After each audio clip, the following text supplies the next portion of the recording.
I want you to be fresh and lively, yeah? Yes. Usually it's a pretty girl sitting right there, you know. I know, I'm very disappointed about that. imagine how I feel. Hans vlogs, but he hasn't really decided how often he wants to do it. Hello, my friends. I'm Professor Hans von Puppet here today with my good friend and special guest from England, which is a country, Martin Gooch. How are you, Martin? I'm very well, thank you, Professor. Thank you so much for visiting me here in Los Angeles, California. My pleasure. And Martin is a very talented film director who works in the sci-fi horror genre. Any genre. Sort of the genre. Any genre. So tonight, we are going to review for you Doctor Who, which came back here in America tonight, Saturday the 19th of September. And I believe it came out in England as well, but about 10 hours before. Oh, 10 hours before. So tell me, what did you think of Doctor Who tonight? I thought it was very good. Did you, lad? Yes. Had spaceships in it, Daleks, bad people, disintegration, big snaky thing. That snaky guy was kind of cool. Yeah, that was cool. I didn't expect that. That was really good. He was kind of like the Michelin Man, and then he turns into a bunch of snakes. Yeah, I thought it was a bloke who'd just run into some razor wire. Oh, that's true. He looked kind of like a Sunday roast, like a piece of meat all tied with string, right? That's exactly, yes. Across his face. Yes. Then he turned into like a pile of snakes, which was very scary. Yes. Very exciting. And he moved sort of like he was on wheels. That's true. See, every time I saw him, I had to laugh. Because I went to VidCon a couple of months ago, which was the kind of YouTube convention, and all of these kind of bloggers all had those wheelie board things. Yes. Those, they call them hoverboards. And this guy had like a long robe, like a nun, and just like went, he kind of walked like this. Like that. And also the sort of sound effect, there was sort of a sound and it sounded like electronics, and I thought, that's true. Have they just left the motor on? Couldn't they have AD that out? Presumably in the sci-fi world, under the robe, he's just a bunch of snakes. All writhing around, kind of perambulating him across the ground. Yes. Are you a Doctor Who fan, per se? Well, it comes and goes. Yeah? It's like some sort of, you know... like an addiction, like an affliction. I was going to say terrible romance, you know. Yes. You have there are moments where you think, oh, this is wonderful, like the 50th anniversary. Oh, that was so good with all those doctors. So good, it was brilliant.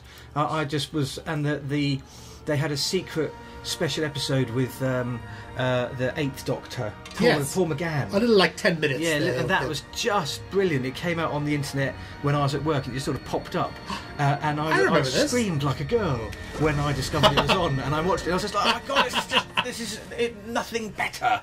Were you a fan as a child of Doctor Who? Yes, because there was no television.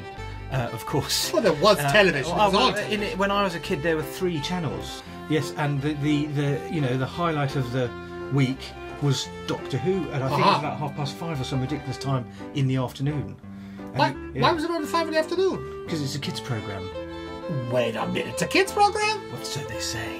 Just before the Peter Capaldi's first series came out, I was in Soho, which is in London, and I was sitting there having a cup of tea, waiting for my sister to turn up, as one does in England. And I looked around, and Peter Capaldi and his assistant, his current companion, Clara, were sitting there in a cafe in Wait a minute, Doctor Who and Clara were sitting there having a cup of tea, and I was like, oh my god, they're just out of character, the actors are there in the cafe? The real humans. The human beings? Yes, the human beings.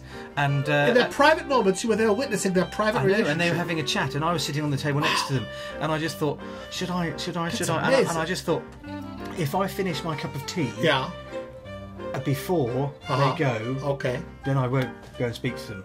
But if they leave before I finish my cup of tea, you'll pop up and just say, hey, hey! Excuse me. And I finished my cup of tea, and just as I was about to leave, they stood up as well, so we all stood at the same time. Oh, well, that's and I said, sorry to bother you, Mr. Capaldi.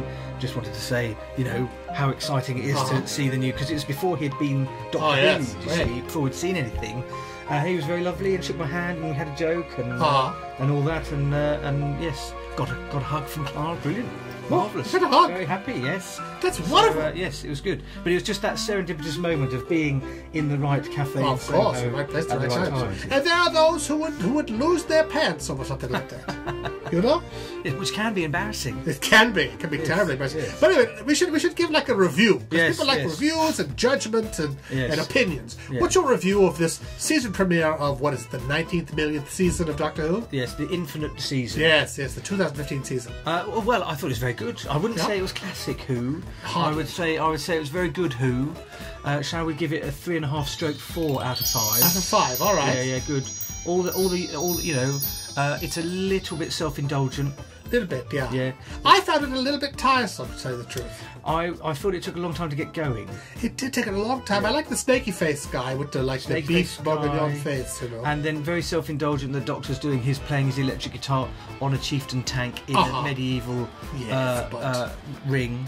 But you would do that if you were him. The question is, you see, he's only got the TARDIS as his only means of time travel. So how do you get a chieftain tank in the TARDIS? I feel like they've gotten lazy in their cleverness. You know, it used to be much cleverer about 2 or 3 years ago. Yeah.